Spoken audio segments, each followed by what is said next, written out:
Okay. Welcome, everybody. Welcome to our community governance meeting in the IOTA Discord. This is June the 1st, Thursday, 4 p.m. CEST.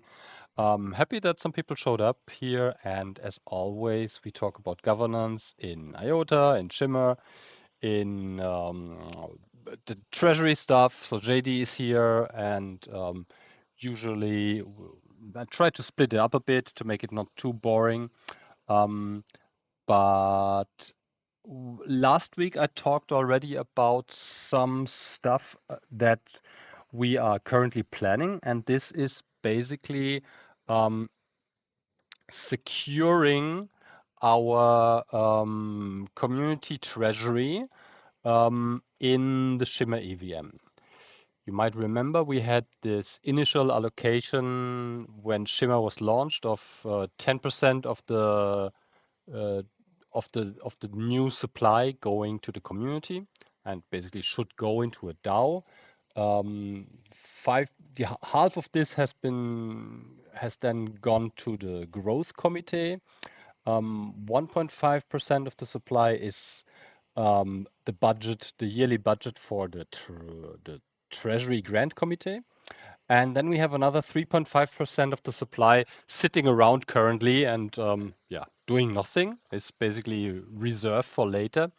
And once we have Shimmer EVM live, the plan is to put these 3.5% of the tokens into a governance smart contract so that they are basically controlled and owned in a decentralized way, how it should be. And that then they can only be spent and really only be spent if a successful governance vote through the Shimmer token holders has concluded to release X amount of tokens from this governance contract and send it to somewhere else. Yeah? So there is no multi-sig involved. There is no single person or somebody in control of these tokens. They are only controlled by the Shimmer community. And for this, we plan to use quite standard and especially very long tested and successfully tested governance contracts that are basically developed by the Ethereum community over the last couple of years. They are used in most or in many of the DeFi protocols and DAOs in Ethereum and many other protocols, and they are securing billions of dollars of treasury through those contracts. Yeah, so Uniswap, Arbitrum, Optimism, SushiSwap, all the big DeFi protocols hold their DAO treasuries in such contracts, and basically have similar system in place. There are proposals, token holders vote on it, and if majority and quorum and stuff of this is reached, then tokens can be released from those contracts. And this is, in my opinion, the most decentralized and also an extremely secure way because those contracts are deployed since many, many years. They have been dozens of times audited through all kind of companies, and currently, as far as I know, besides some attack vectors there haven't been really treasuries drained because faulty contracts. Yeah, of course, if the devs did some weird stuff and changed some code and stuff like this, there can always be some risk. But this is usually something that audits should find. And especially what we plan to do is to use the so-called it's a library from Open Zeppelin. Open Zeppelin is one of the most important and biggest constructors of Solidity contracts. Basically, most ERC20 token contracts and other standard smart contracts out there are often used directly from Open Zeppelin. And they have a governance contract that is based on the compound governor, but a little bit more flexible. And so that's what we are planning to use for these Shimmer tokens to secure them. If you have any questions, just best is really just drop them in. It's because otherwise I will just keep talking. This is stuff I already talked about in the last call. I just go quickly through that. Important is for those governance contracts, you will need a governance token. Best, of course, would be to just use Shimmer as it is, but the Shimmer in our EVM does not have the needed functionality. Basically, this is a little bit specific because the way we kind of mock an ERC20 token in the EVM from our native Shimmer token. But also what we have seen is that many D apps already requested to have a wrapped Shimmer available because this is mostly used in other protocols instead of the native ETH. Contracts like DEXs, they use internally wrapped Shimmer, and so we'll create a wrapped token of Shimmer, and this wrapped token will have a governance functionality, which will make it possible to vote with it. Yeah. Also, we believe that this wrapped Shimmer will be mainly used for DeFi in the EVM because for DApps, it's likely easier and more comfortable to use this wrapped token instead of the Shimmer that was created through the Magic contract, how we call it, because it makes their deployment and their contract building easier and more aligned with how it works on nearly all the other EVM chains. Yeah, that's what I said. We plan to secure these remaining 3.5% of the Shimmer supply. And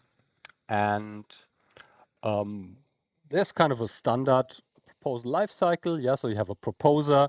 The proposer calls this governance contract with a propose function. And then what you have is a voting delay period. According to our standard that we have already developed for governance in Shimmer, I propose that this delay period should be 7 days. And in these 7 days, basically what will happen is that voters will have time to move their Shimmer tokens into the EVM because that's a pre-requirement. If you want to participate in this vote, you have to have your Shimmer tokens in the EVM and not in the Tangle, so not in your Firefly wallet. You will have to move them to MetaMask or whatever wallet you want.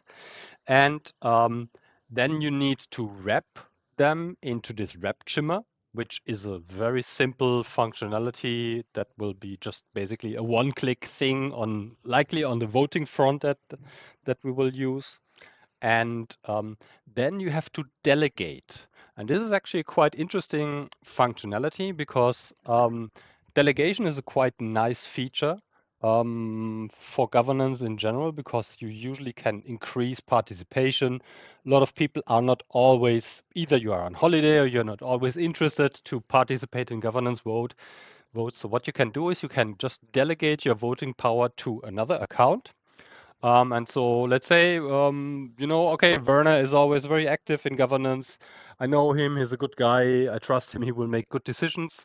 I don't have time and I'm not really interested in reading all those long proposals but I basically want my votes to be counted, and so I delegate them to Werner or to JD or to Dom or somebody, and then your tokens will then follow the vote of these accounts.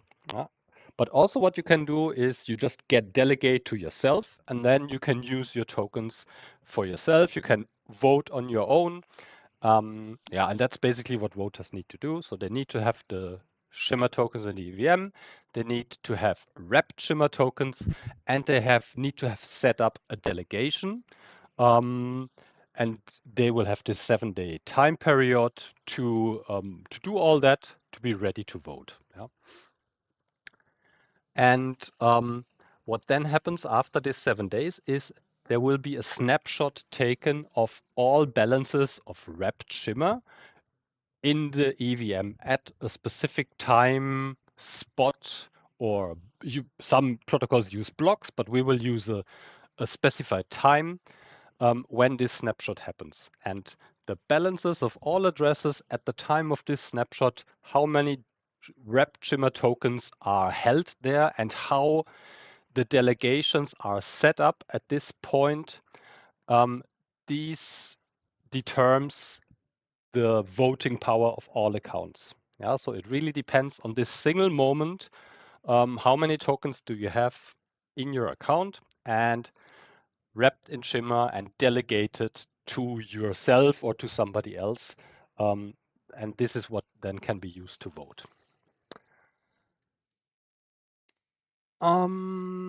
This is, yeah, I mean, I don't think I need to go through this again. Like I said, this might be interested for you. If you have missed it, just watch the last video, maybe the first 15 minutes of the last call.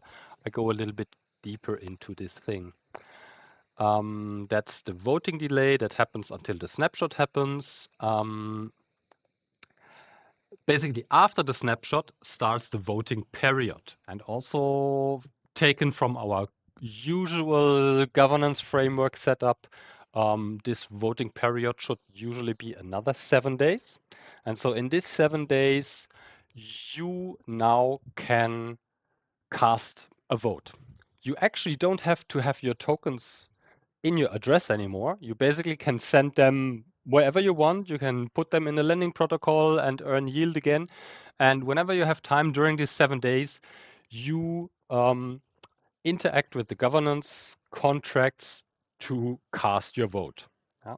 And your voting power, as I said, is just depending on the snapshot and on the balance that you had when the snapshot was taken. Yeah. But after the snapshot, you can basically move your tokens back into the Firefly wallet or whatever you want to do with them. You can sell them if you like. You will still be able to vote because it all is based on the snapshot time. After the 7 days, usually there will then be a time lock period. Most protocols use a 3-day. Yeah? So this is basically an additional, even if the result of the vote is clear, it will not be executed. This gives people time to check everything. Yeah, so we could basically review that everything during the vote was going okay. If you don't like the outcome of the vote, you are free basically to sell your tokens and say, no, thanks, I don't want to continue in this network anymore. And then only after this 3 days time period, the time lock will be finished, and then the tokens, the spending of tokens will be approved and will happen. That's kind of the basic flow. This is something, in our case, we use it basically only for a simple and single thing, which is approving if amount X of tokens can be spent from the Treasury wallet. What DeFi protocols usually do with these governance protocols is they do real protocol governance. Yeah, so they make decisions on upgrades of their code base. If you have a protocol like Aave, they have weekly or a lot of votes every. I think that Aave has around 25 governance votes every month, where the users and the token holders of Aave tokens make decisions how exactly Aave should function.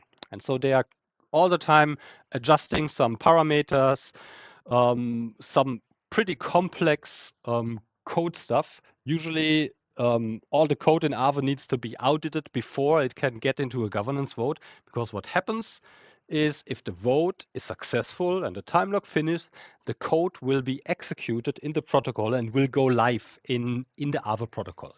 So those governance frameworks and governance protocols are very, very powerful tools. They can change smart contracts completely. They can change the code base. But what we are going to do is basically only use it for deciding if funds should be spent from the treasury wallet. Yeah, so this is very the lightweighted version on the whole thing. It can do much more, and never know. In the future, once EVM develops further, we go more decentralized, we get more decentralized validators and stuff like this. We can also then think about to build such a system for real protocol governance in the EVM, but that's future stuff. I actually, yeah, so that's what I said. The voting delay is then the 7-day another time frame.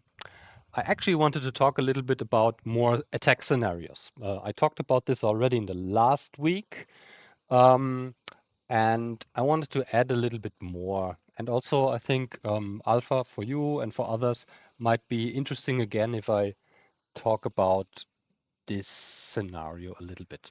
So for us, it's always important to remember yes, there might be attack vectors. No system is failure-proof forever, and there can always be exploits happening. Um, it always depends in the end on this thing. Basically, is how much profit can an attacker achieve by attacking the protocol, and does it economically make sense to run an attack? Basically, is what you can get out in profit, does it make sense to uh, in relation to the costs that you have to put in? Yeah, so basically, the cost of acquiring voting power and of executing the attack um, need to be lower than basically what you can get out as a profit.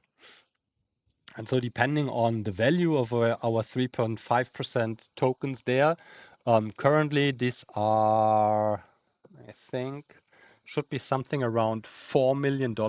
Yeah, so that's a nice pot, but it really depends on how expensive it is for an attacker to get his hands on enough voting power to influence a governance vote in his favor.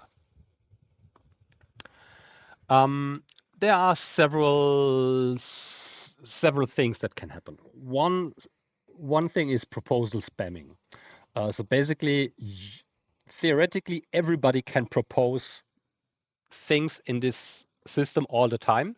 But what we will very likely do is that we limit the ability to propose to only allow listed addresses in the beginning.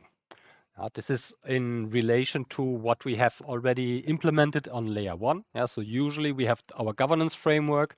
You have this phase 1 and phase 2 that is happening in the governance forum, and we have specified that only proposals that pass these first 2 phases and go through all these checks and balances and follow a specific form and all these things, only such proposals are allowed to become on-chain votes. Yeah, and we should follow these principles also here.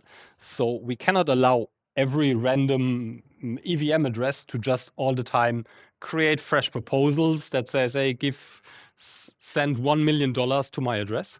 We won't allow this. So we're likely going to have only a very limited, potentially maybe only 2 or 3 allow listed addresses that would likely be then a multisig wallet run by the governance moderators.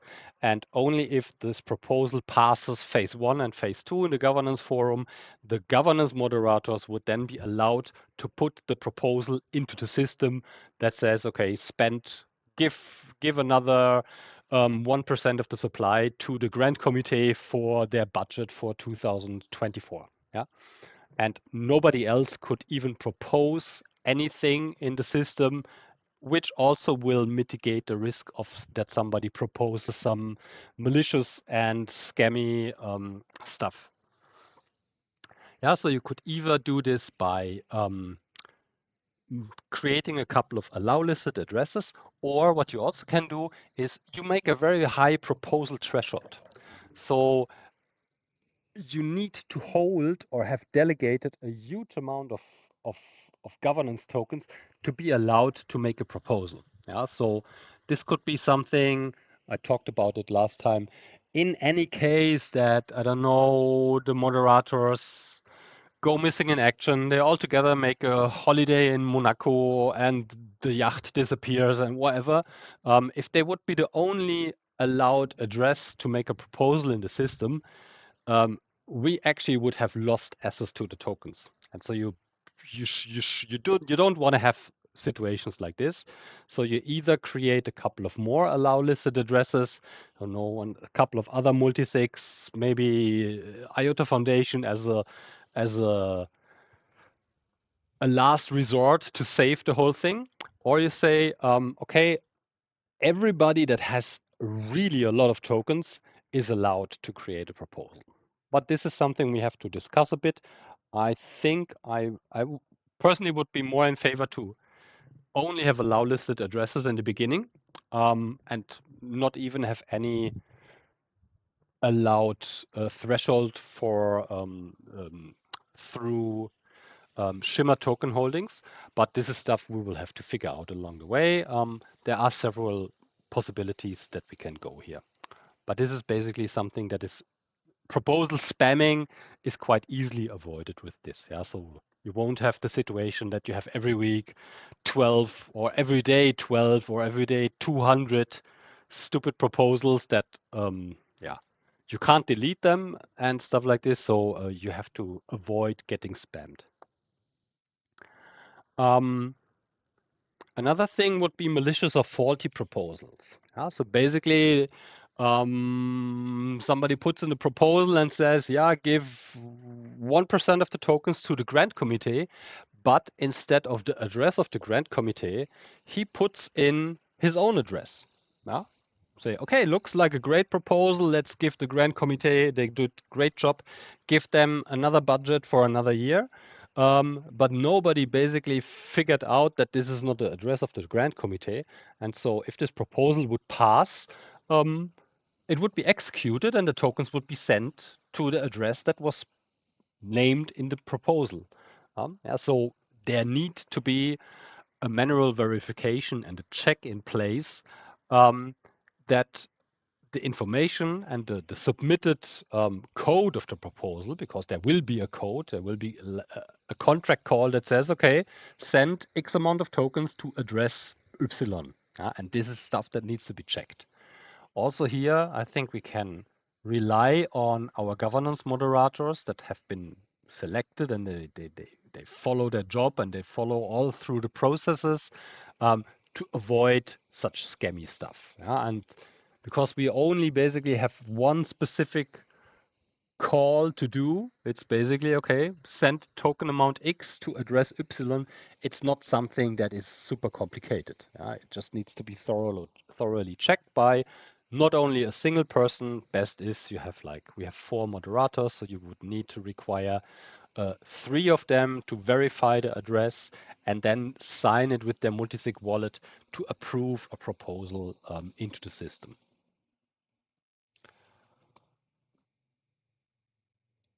The biggest and a little bit most complex thing is likely a governance takeover through a 51% attack. Yeah? So basically, an attacker would go control over the majority of votes used in a vote. The amount of votes is always depending on how much delegated tokens are available for an account. The first thing that you can do and that we should do and that we also have defined in our governance framework already for the votes that we did before was that you require a quorum. Basically, that says if there is a vote and there's only 20 Shimmer tokens voting in this vote, and they all vote for yes, send the Shimmer tokens away, this vote doesn't do anything because we have defined a quorum, usually of 5% of the supply, need to vote in a governance vote to make it even a valid decision. Yeah? If only 4.9% of the tokens vote in a governance vote, nothing happens and it's not a valid decision. Yeah? So first way of making such an attack more costly is requiring an attacker to have enough tokens um, to flip the quorum. So if you set, okay, 5% tokens, then this means an attacker needs to control 5% of the supply to swing this vote in his favor, assuming that nobody else um, votes against him. Um, so that's the first thing that you do. You set a quorum to make such an attack much more expensive. Yeah? Um, Besides of setting a quorum, which will make it expensive, what also can happen? Yeah, so how do you acquire enough voting power? So you buy tokens. Okay, you can say I accumulate over the time. Whenever the price is low, I buy a lot of tokens. This is actually not an attack. This is basically a valid option because this is how the system works. As the more tokens you control, the more voting power you have. And if there's a proposal that you bring up and says, okay, give all the supply to me, and it somehow enters the system, you still will need to have enough voting power um, to roll out this attack because likely the other 95% of token holders might vote against you. And so you will not even have to go over the quorum. You would, of course, also need to gain the majority of votes. And but because we run DeFi and we run the EVM, there are other ways of getting voting power than buying them. You might be able, instead of buying Shimmer tokens, to lend Shimmer tokens. So there are lending protocols like Deeper and Lendexe, and very likely you will be able to lend Shimmer tokens there.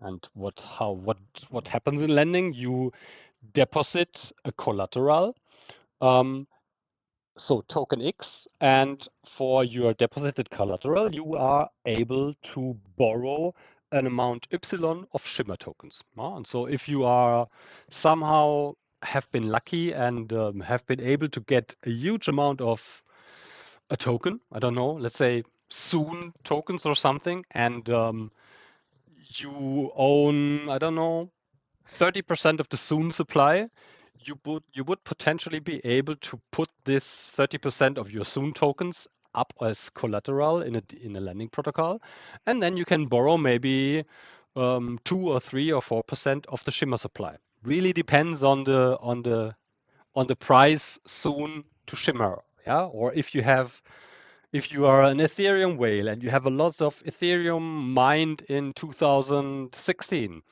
and we have an Ethereum and Shimmer lending pool in Lendexe, then you could deposit 1,000 ETH there and would likely be able um, to borrow a huge amount of Shimmer tokens in the protocol. Again, this is always a costly thing. Yeah, so you have the opportunity costs of your own tokens. You pay fee for the lending, but it's likely cheaper than buying 10% of the Shimmer supply just to swing a vote. And then the question is always, is it still something where you will, in the end, make a proper profit from rolling out such an attack?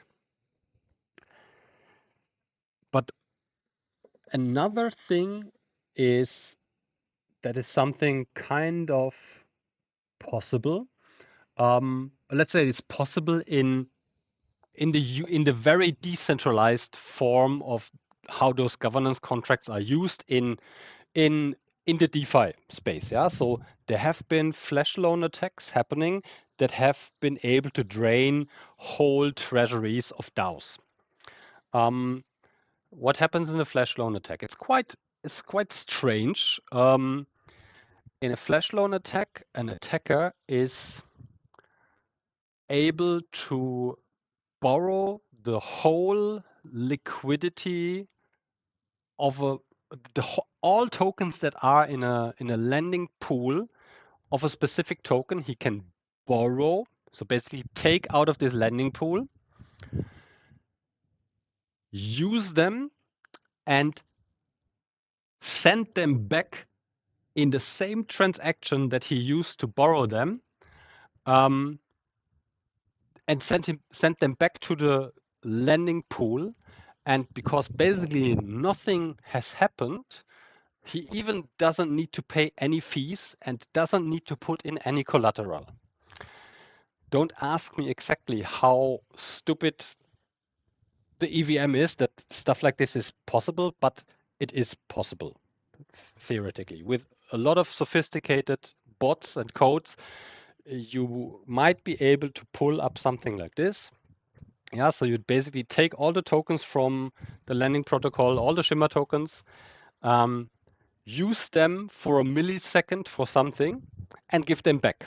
And before your transaction basically is went through the consensus of the validators, um, you have executed this attack. And this is something that has been used in DAOs to really drain those treasuries. Because what you as an attacker then need to do is um, you need to synchronize this attack exactly with the time when the snapshot for voting power happens. Basically, if you know, okay, um, snapshot for voting power happens in block 175,700, blah, blah, blah. What you do is, okay, exactly at this block, you make this flash loan. At the time of the snapshot, these tokens appear in your balance, in your account, and basically make you the biggest token holder of this protocol without you having been able to buy any tokens. Crazy, I know. Sounds super crazy, but actually this is possible in the world of smart contracts. Um, but what we actually, or what we're planning to do is, I think you can completely mitigate this risk by being not so super decentralized like some DAOs and DeFi protocols want to be. Because what you need to do actually is, as as long as the attacker does not know when the snapshot is happening, it's kind of not possible to run this attack.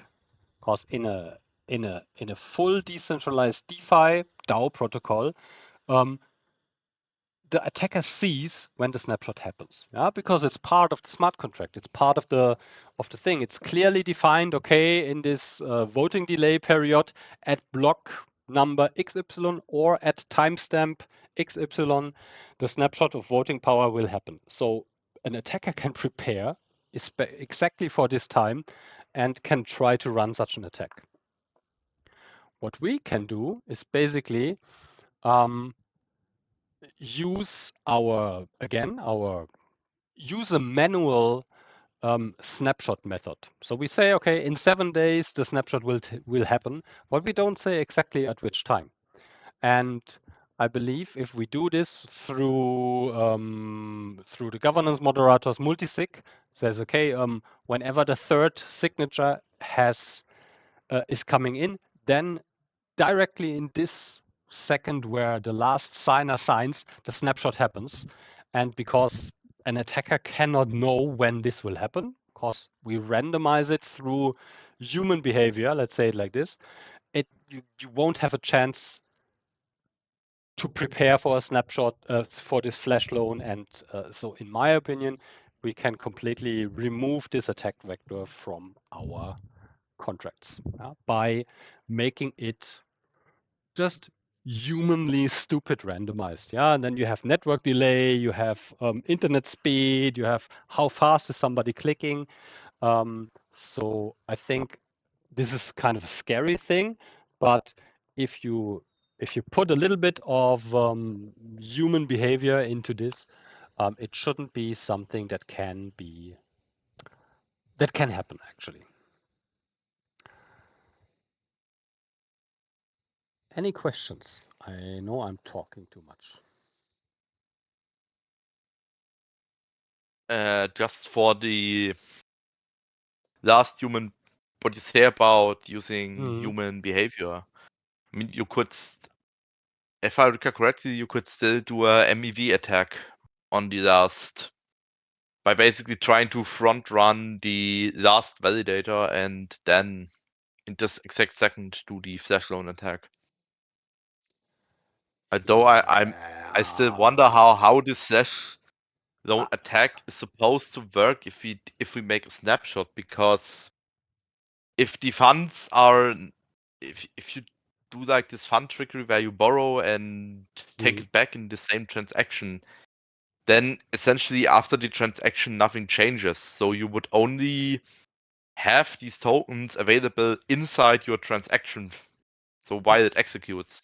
Yeah, somehow it's possible. I can, Yeah. I will put a couple of links. There's a quite good study of an university, and there's some good write-ups from some of the audit firms out there.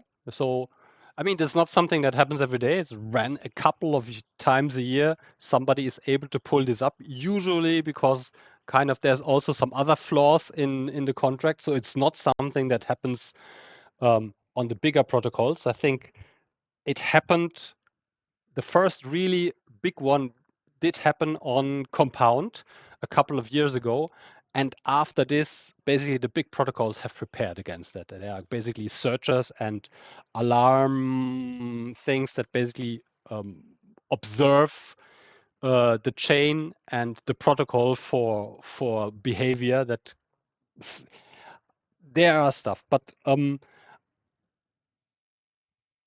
first of all, I think we have avoided MEV through our consensus, and then I don't this is something, this is really something I'm not deep enough into it, but I think kind of the Open Zeppelin contracts have a similar um, they have a similar thing. So if you use the Open Zeppelin contracts with blocks, which actually you can do if you run a clean Ethereum fork, because then you have 12 seconds block time all the time.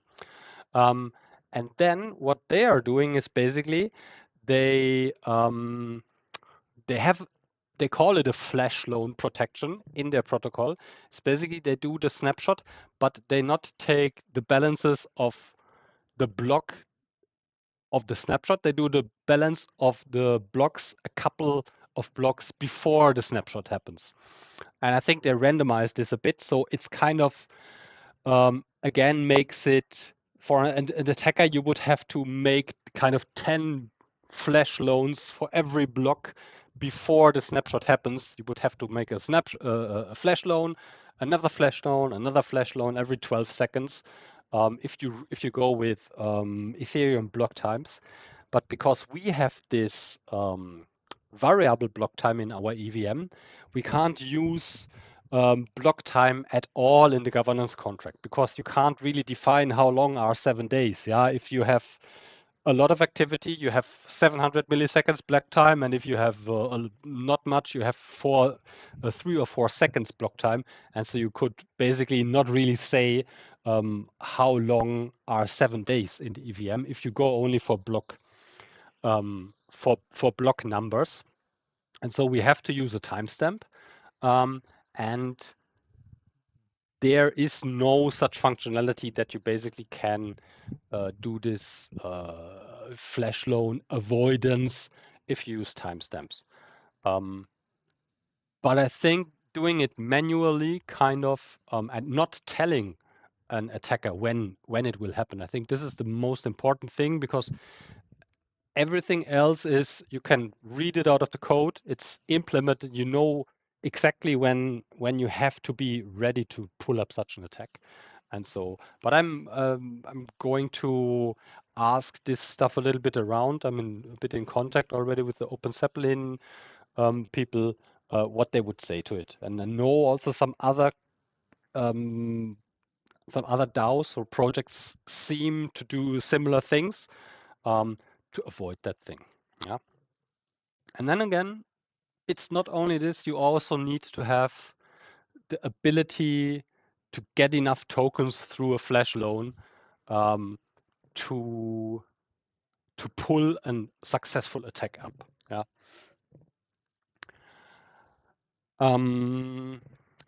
What else? There are a couple of other things that do I have more here? Okay. That could be done. Yeah, it's a bit of a campaigning. Yeah, campaigning for voting power and delegation. This is not really an attack. This is actually, yes, if you convince enough people to delegate their voting power to you, then you have a valid, you have validly achieved your voting power. Of course, then it might be on us in the community to observe if some actors show up that, I don't know, make promises or try to create FUD and all kind of strange stories with the attempt to influence people to delegate their voting power to them. Yeah, of course you can if you are good in advertising yourself. You can really campaign to get a lot of delegation, which makes you a very powerful actor in the system. Yeah, so this is something we need to be aware. Uh, the good thing, I think, is as we will likely have only a couple, maybe we only have 1 or 2 votes per year in this system, basically saying, okay, give another year of budget to the grant committee. Uh, don't see many more votes happening around those tokens, but you never know. It can come in the future. Shimmer is super. Yeah, so this 3.5% are somehow turned out to become $100 million. Yeah, and then of course there can be more things done with those tokens, and likely also be more proposals for spending something. Yeah, so we just need to be prepared. Another thing, and this is something I personally feel kind of, it's a shitty thing, is bribing. Bribing voters for voting power and delegations. And this is in my, I don't know, it's part of DeFi. Sadly, I think it's kind of a dark side of DeFi. But in many DeFi ecosystems, these bribing protocols exist, where you basically can sell your voting power as a token holder. And if you can sell something, there's also always a buyer. So what happens is that there is a market for voting power, and people that want to buy your voting power can make an offer and say, okay, delegate your tokens to me. I will pay you 20% yield per year if you delegate your voting power to me. And this is kind of really, I think it's really shit, but it's permissionless, it's decentralized. You can't stop it. Everybody can deploy such contracts on our EVM. Everybody can pull up a little website, a front end, and say, hey, wow, you want to sell your voting power, you're not interested in governance, but you hold Shimmer tokens and you want to earn something on it.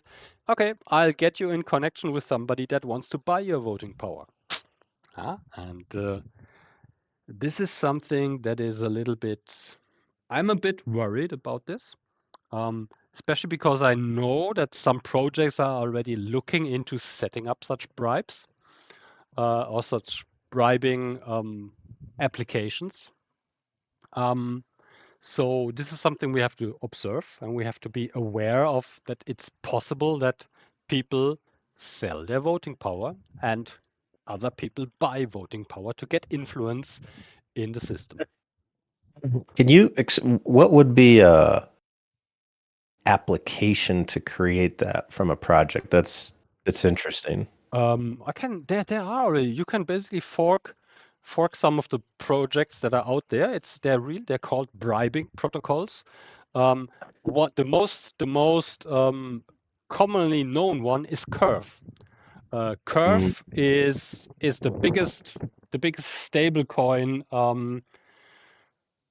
let's say, issuer or exchange out there. Huge protocol in Ethereum and also very, very big in many other protocols. And what Curve is doing, Curve has, I think, currently 4 different stable coins in their portfolio.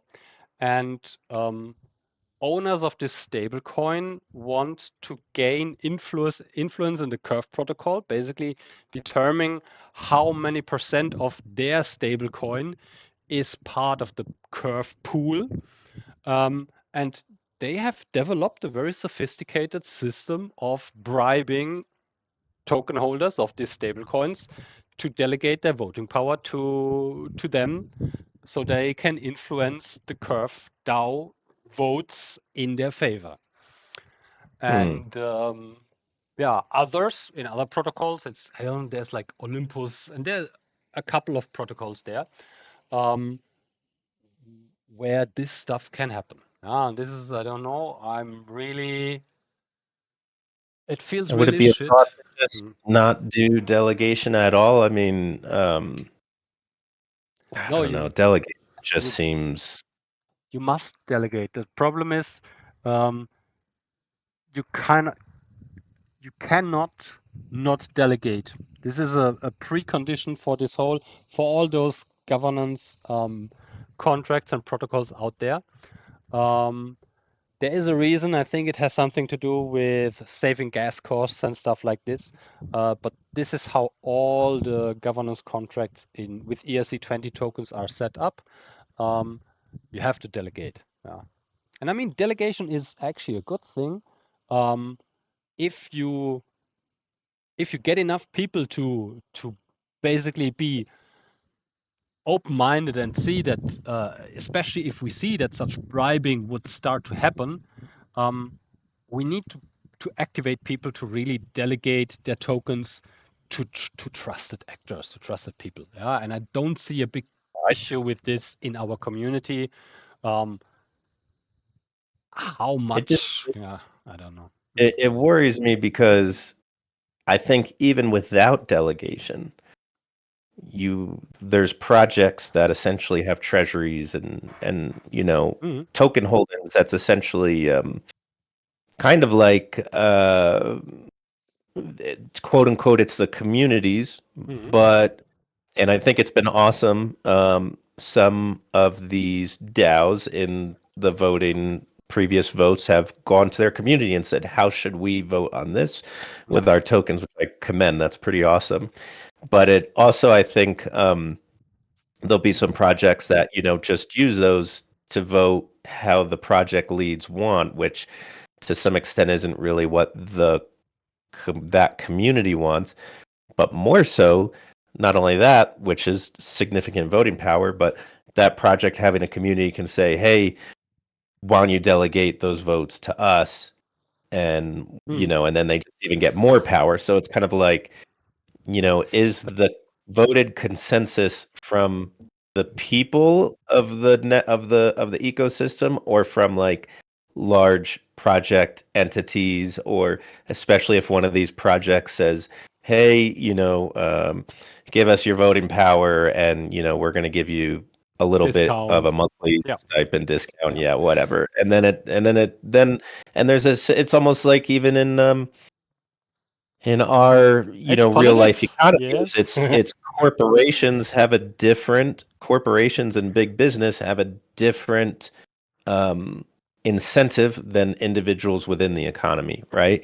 And it's just an interesting political kind of real life thought process of governance in that aspect.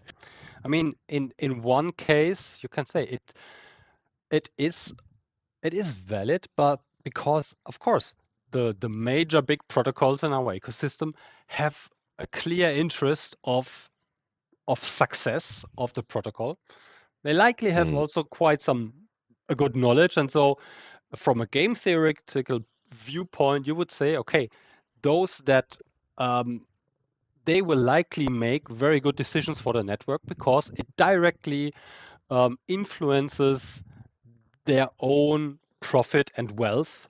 Yeah, so if Shimmer EVM and the whole Shimmer network goes down because of stupid governance decisions, they lose. Yeah, their protocol will go down with them. Yeah, so they are, of course, incentivized to make educated and good decisions for the network. But of course, they also have their own interests, which they will likely also try to put into such things. And especially if there would be, like I said, if you have protocol governance happening, and it's really about, okay, how do we set the fees in the EVM? Who should get the fees? Yeah. How do we influence parameter XY? This might be a good change for some protocols, and for some other protocols it might be a bad change. And so then you come into these real tricky situations.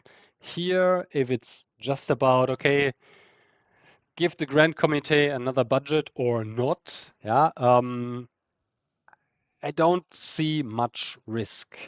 On the other hand, it even without delegation, you still can bribe people, because basically, if you don't do delegation, then basically, okay, you registered with them with your address, and because it's on the blockchain, later you can prove, okay, I have voted for you. Pay me amount XY. So bribing is always possible. Bribing would even be possible is even possible on layer one already all the time. Yeah. So of course somebody can always set up and say, hey, everybody that votes for me in the Firefly, I'll pay you amount XY. Yeah. You can't avoid that. Yeah, Yeah. just seems harder, because they Yeah, have of to do course. that per vote versus, just getting delegated votes. But Mm.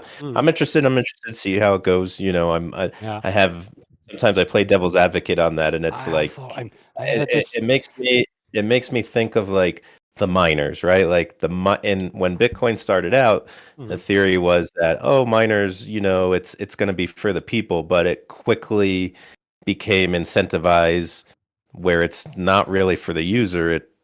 It's for the miners, right? And Yeah. to keep fees high and all that stuff. So it's just Yeah, it'll be it's interesting. getting interesting. Yeah. We're getting into this real decentralization and DLT stuff.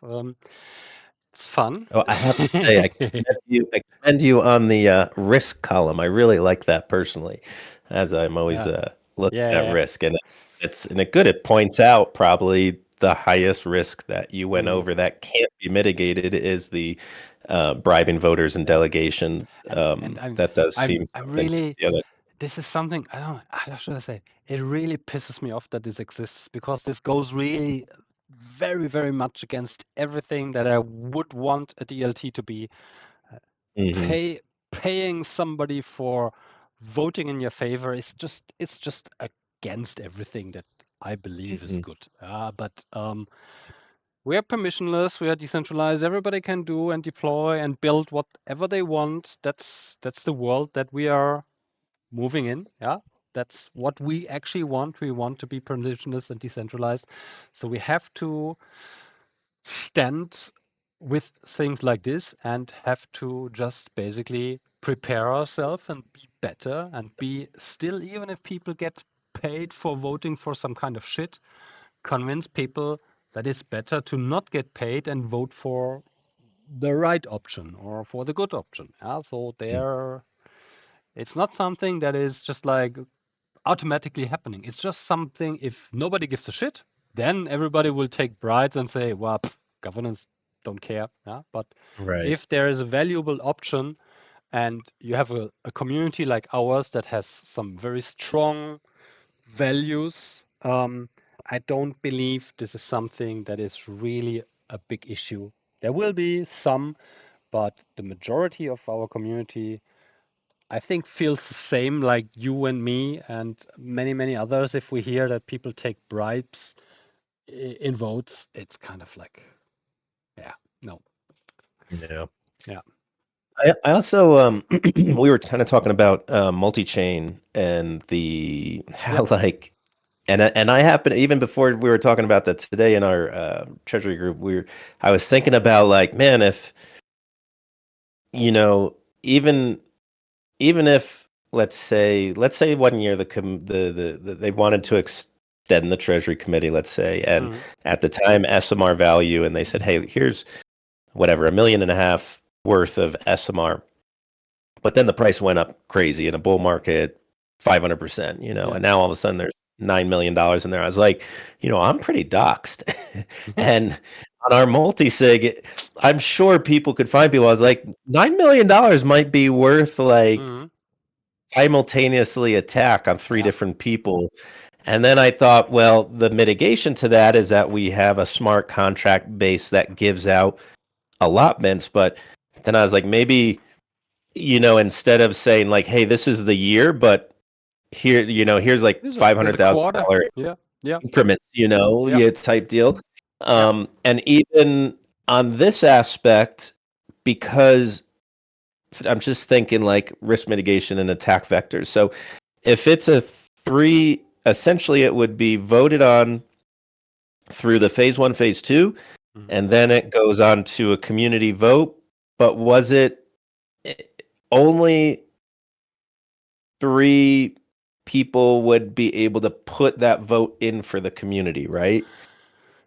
Yeah, depends. I mean, in the current setup, we have 4 governance moderators. If we say, okay, we want the governance moderators be an allow listed thing, then yeah, of course we can extend this. We can make this a bigger group.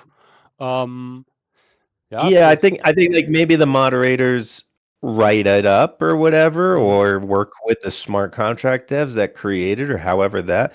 But I wouldn't be opposed to having, because it's not going to be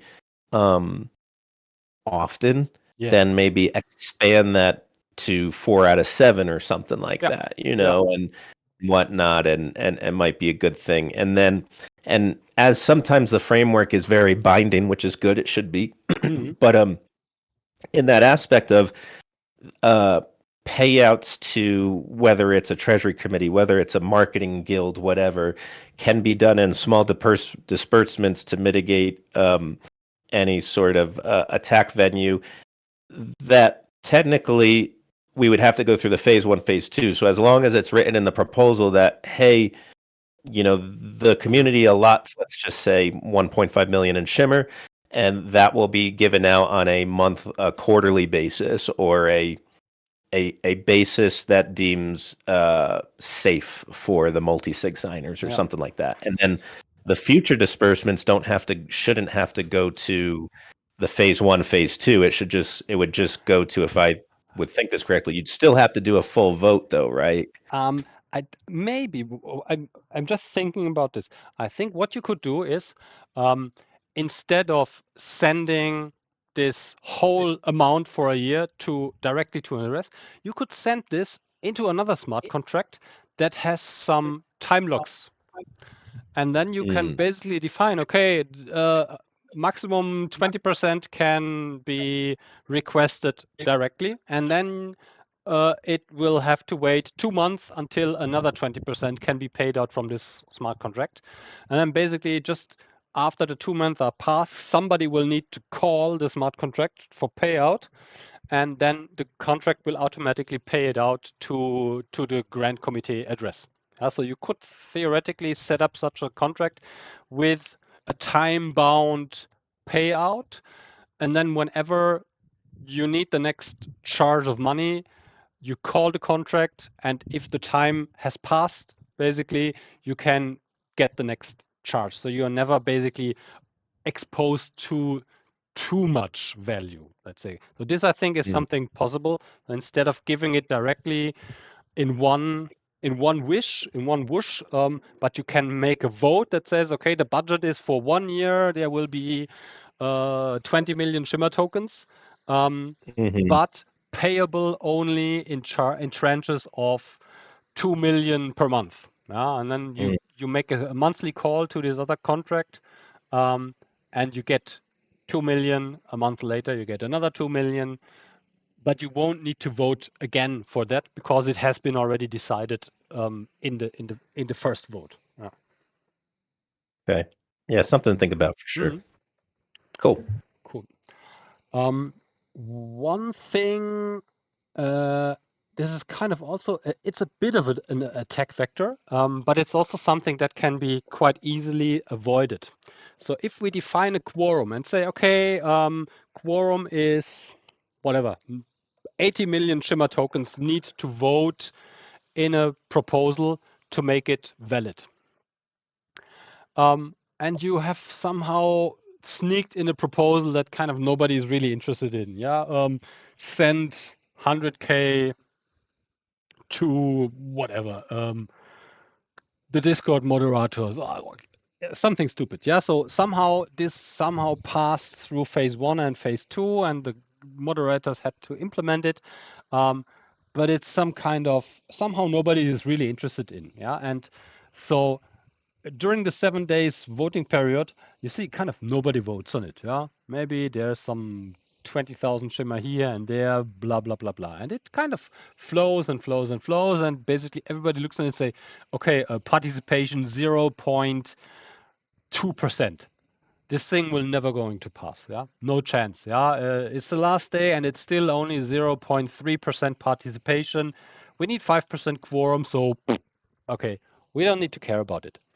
And then somebody comes in the last seconds of the vote that has quietly accumulated a lot of voting power through delegation or through buying tokens or whatever. And basically 5 seconds before the vote ends, put in his full 5.1% of the supply and swings the whole vote in his favor.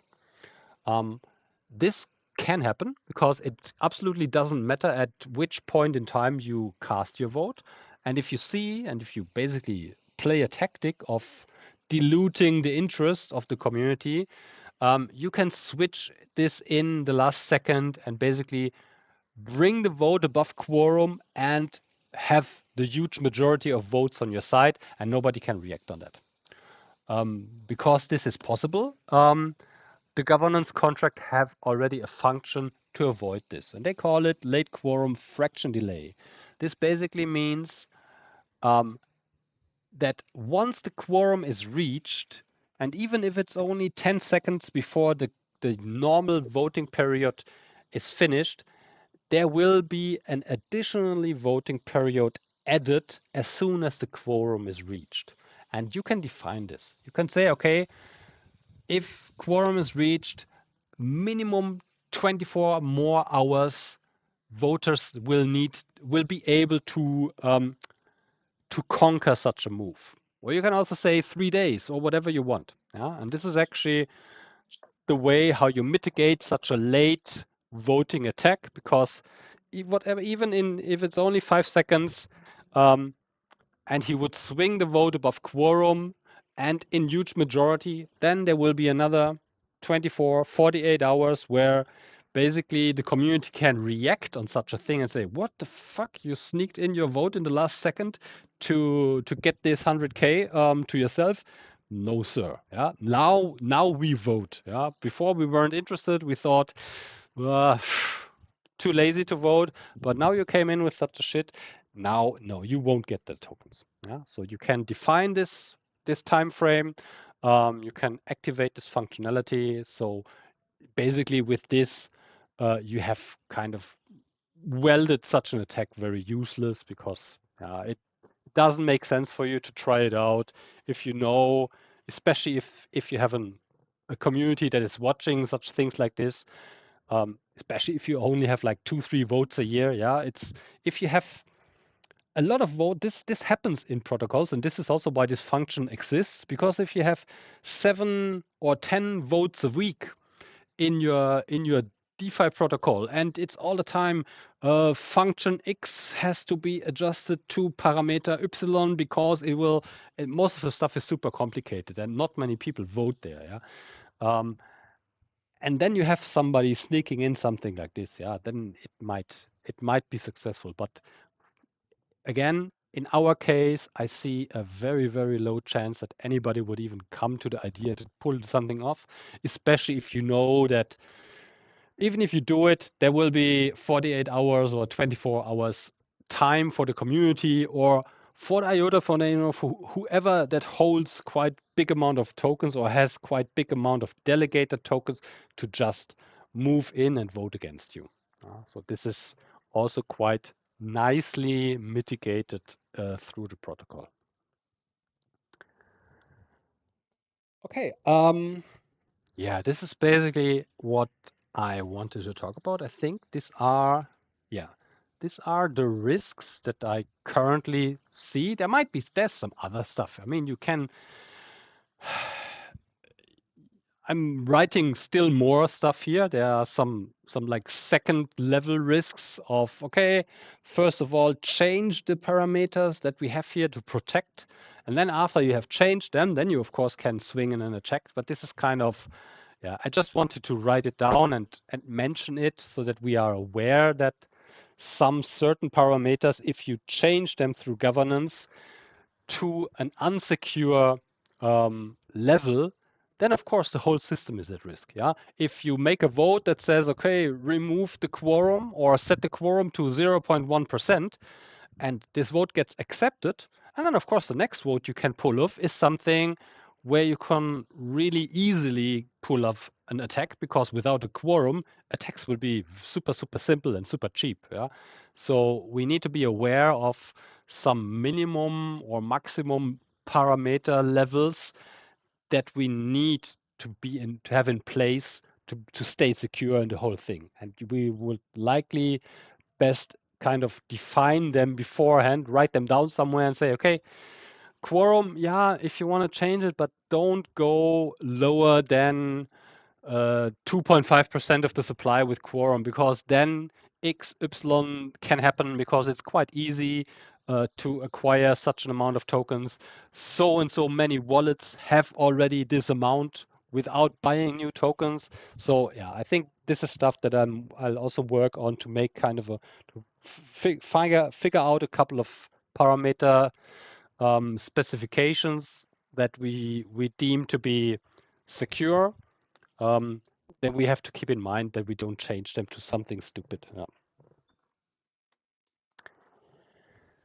Okay, my friends. Now I've been talking a lot.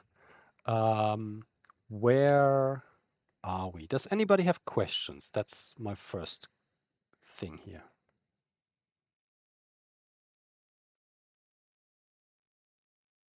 Or comments or whatever. It might be good to put all the risks in one table. I could even, sometimes too, it's good showing the risk before the mitigation. You like, let's say this aspect on the screen here, like you could say the risk before mitigation is place is medium, and then after mitigation it's very low or gets something. reduced to this. Yeah. Yeah. Mm-hmm. And then having them all on a table, people in the group might, seeing them all at once, then kind of can think of things that maybe might not be on there. And I think this is great because, like, recently with multi-chain, who would have thought potentially 3 of 5 signers could just disappear in some way, not be able to sign, right? And then no one knows. You have to think about, actually, if you see this now, just think about Polygon.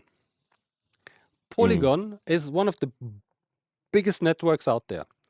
The Polygon token, the whole Polygon thing, is built up on a multi-sig wallet of 3 people. There are 3 people in the world. They have the keys to Polygon. If they disappear, Polygon is dead and finished now. So this is sometimes really crazy if you think about how risky things are that seem for us now completely normal, because I mean, everybody's interacting with Polygon all day. It's like just a normal protocol. But if you look through it and say, okay, there's basically 3 people that control everything that happens in Polygon. If they're gone, it's over. It's just finished. They're like, I don't know how much market cap they have. A couple of billions. When you look at risk and you look at, like, what's the probability of it happening and what's the consequence, right? So if the consequence is catastrophic extreme, regardless of how low the probability is, you can't have that. You just can't have that, right? Like Yeah. in oil and gas, like even if No. the probability is so low, if it explodes and people die, you have to bring that consequence down. So for Polygon's aspect, or let's just say multi-chain is a better thing, like they would have said, yes, okay, if 3 out of the 5 multi-sig signers, there's, maybe each of them happen to be on a plane and all 3 planes go down at the same time, but this would never happen. But you can never say something will never happen. It's impossible, right? So there's always a probability. It might be tiny, but if the consequence of that is extreme, then you got to lower that by increasing the amount of signers. That's really the only thing you could do, in that aspect. But I think if we look at that and say, okay, the probability is extremely low, but what if it does happen? Okay, what mitigations can we put in place? That's friggin' insane that Polygon is a 3 multi-sig sign. You're saying like a 2 out of 3 or a 3 out of 5? I think it's a 3 out. I think it's a 3 out of 5. But it's Okay. like basically it's 3. You need 3 people to change and swing the whole thing.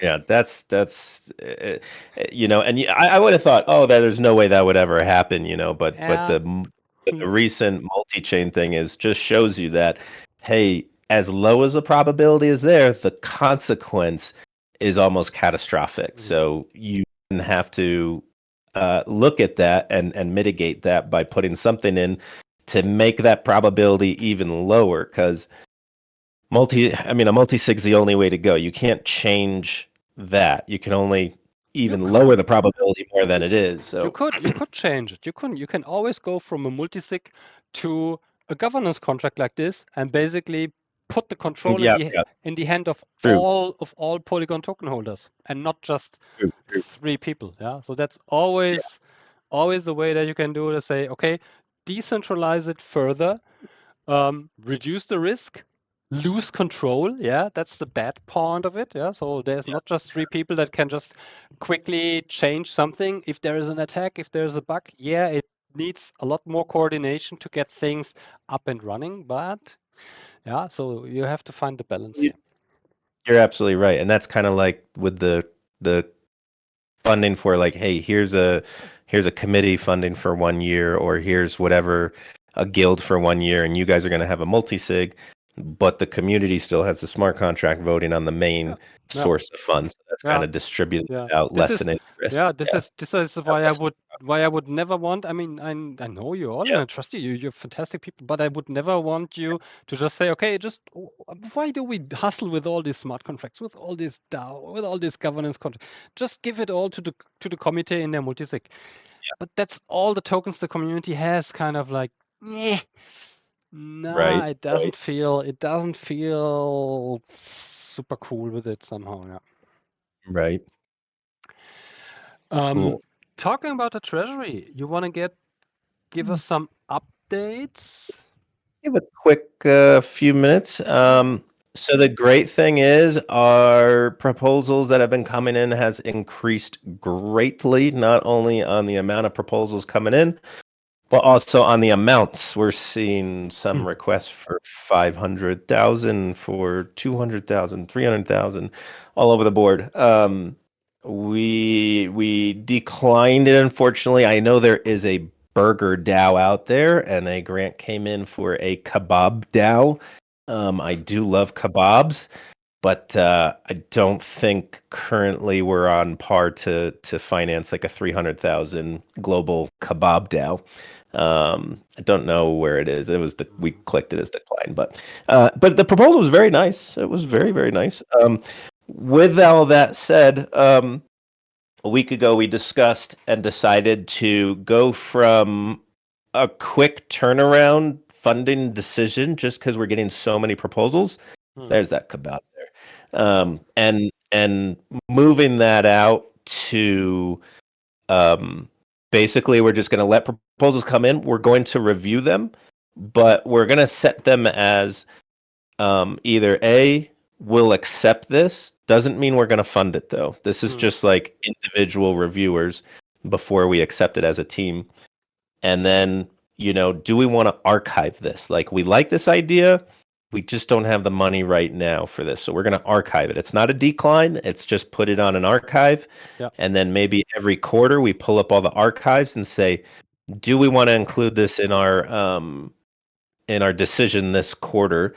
And then basically what that's saying is we have more proposals than we have money. So now we got to start saying, okay, we want to do some dev tooling. We haven't funded any dev toolings. Let's get 6 dev tooling grants together, and when we get those together, we'll pick the best one that we think is best to grow the ecosystem. Yeah.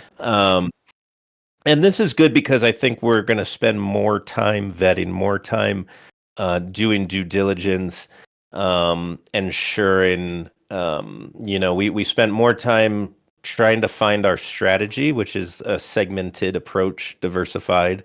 And now we're going to focus more on spending more time on the due diligence side, which is good. So we're getting some really good ones. That Unity one looks really interesting. There's the C++ grant that came in. That's looking interesting. And that's questions of there's Rust, but a lot of C++ developers don't know Rust. So we're going to reach out to him. We're going to reach out to some community members. That one right there, just up a little bit. Yeah, this one. Yeah. No, down. I can't remember. It was like Shimmer Economy something. I think it's above this plus TCT24. Looks interesting. So there's a lot of really good stuff out there that we just want to spend time on. Yeah. So we're gonna if people don't see us coming out with approvals that much, then that doesn't mean we're not doing anything. We're just really trying to bunch them together so that we can choose the best one. And we did approve for the Tangle Bay, which we appreciate. That's awesome. And I think seeing multi-chain, there it is. Seeing multi-chain, really makes us think that we need redundancies.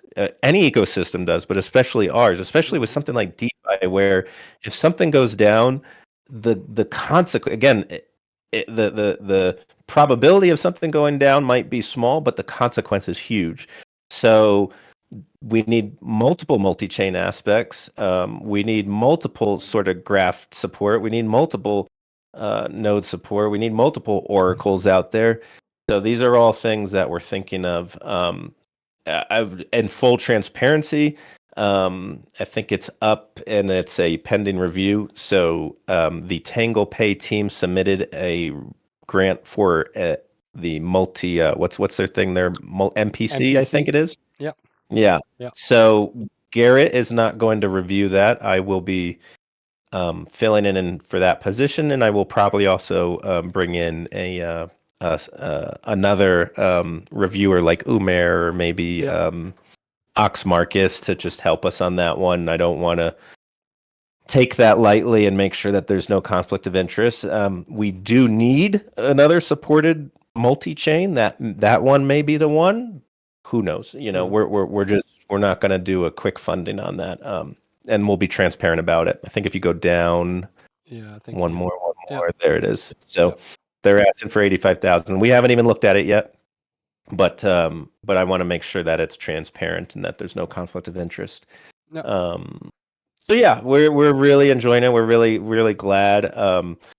I had some discussions. We've been having some discussions on it's just we've got that marketing budget, and I'd really like to see, I put a request for proposal to see some marketing companies, like professional marketing companies, submit, just to kind of see that. I don't think we've really seen that in the community yet. But so things are going good. We're moving along. We've made some more payouts. On the Sooniverse thing, we finished our first payout. I'm going to send the times of the payments, and then they will move the Treasury Soon tokens into a separate address, and that will the Soon tokens will be equivalent market price at the time of a exchange, and then again for everyone to know in transparency, those soon tokens are essentially under a 1-year vesting period. So they won't even come out of their vesting period until after the Treasury Committee has finished their year. So those tokens or any other tokens like Audit One is also given 0.5% of their supply. Those tokens will essentially go to the community, the Shimmer community holdings, right? And when EVM is applicable to hold those tokens in a multi-sig or a smart contract, until then, the projects themselves will keep them. When we have the capability as the community treasury, not the Tangle treasury, but the community themselves, it will go into there basically. And then after the year, if the community decides to extend the Tangle treasury, they can decide if they get access to these tokens. They can decide, we can submit proposals what we want to do with them. Something like the Soon tokens, or really any tokens, can be wrapped and used as liquidity. They can be wrapped and put into BTC, Ether if we want to diversify our asset portfolio. There's a lot of options we can use these tokens. Yeah. And essentially, it theoretically should just go into the smart contract, into the governance contract wallet. Right, basically. exactly. Well, then the community can do with it whatever they want. Yeah, and that's actually Right. a good point. This could lead to a couple of more votes in the system. Yeah? Yes. So if you have a couple of more assets there that would potentially make sense to, okay, why not put those Soon tokens into a liquidity pool on a DEX somewhere? Yeah, get 12% yield on it. Let them sit there for a year, something like this. Yeah, but of course this needs a proper proposal. Liquidity pools, you have impermanent loss and stuff like this, or potentially either more stuff like a vault or something. But yeah, there might some clever people come up with some clever ideas, and then if you have a contract, you can vote on that stuff, and then you can say, okay, cool, deposit the Soon tokens or 20% of it into lending pool XY. Bang, done. Vote. Yeah. Yep. And I mean, we helped a project in the ecosystem, but we also got an asset back to refill the treasury. And I think, potentially those assets are just icing on the cake. So those assets might be good to try to do a little risky sort of liquidity providing, lending, whatever, to try to even create more income for the treasury. But you never know. You never know what happens. Crypto is crazy. Yeah. So Soon could do 100x while Shimmer, does 5x. So you never know. It could go to 0. But yes. And then on the other aspect, Paulo, our legal representative, has just about finished the employment contracts for the Marshall Island DAO. I'm going to review those. I'll send those to the guys, have them review them, and then we'll start working on the next thing, which I think will be data privacy or the AMC KYC legal documentation. Yeah. And cool.